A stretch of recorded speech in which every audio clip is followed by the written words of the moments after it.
Messieurs, la représentante des enfants s'inquiète du sort d'enfants qui vivent dans des milieux potentiellement dangereux.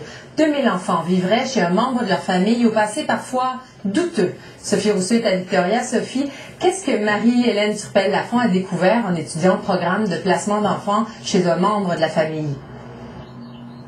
Dans le cadre de ce programme, plus de 4500 enfants, dont les parents ne peuvent pas s'occuper, sont élevés par une tante, une grand-mère, qui reçoit alors de la province jusqu'à 450 $ par mois. Mais le ministère n'entre jamais en contact ni avec l'enfant, ni avec la famille. Tout se fait sur papier. Et résultat, le ministère perd parfois la trace de l'enfant, ou encore ces enfants sont exposés à des risques inacceptables. C'est ce qu'a découvert la représentante.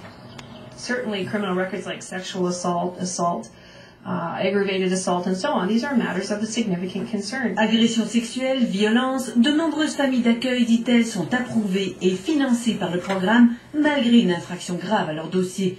46% de ces familles ont un membre accusé ou condamné d'agression, 16% de trafic de drogue. Plus d'un tiers des enfants placés sous ce programme, soit près de 2000 enfants, sont en danger, dit-elle, de façon encore plus évidente que ne l'était Sherry Charlie, cet enfant de 19 mois battu à mort par son oncle, dont les antécédents de violences conjugales avaient été ignorés. We need to go back and assess, and I want a thorough and complete report on that. Le ministère, dit-elle, doit immédiatement vérifier la sécurité des 4500 enfants dans le programme. Ridicule et hors de question, rétorque la ministre responsable. This is a financial assistance program. It is not a child welfare program. And just as we would not screen every family who comes for social assistance, ce n'est qu'un programme d'assistance financière, ces enfants ne sont pas à charge du ministère. Et pour cause, ce sont les travailleurs sociaux qui dirigent les familles vers ce programme, 3 fois moins cher que la prise en charge par le ministère.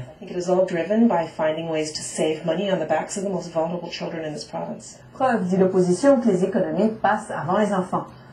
Depuis avril, le gouvernement vérifie les casiers judiciaires des futures familles d'accueil et leur impose de nouveaux critères de sélection. Des critères basés sur l'âge et le revenu, ce qui, déplore la représentante, élimine le quart des personnes éligibles. Sophie Rousseau, Radio-Canada, Victoria.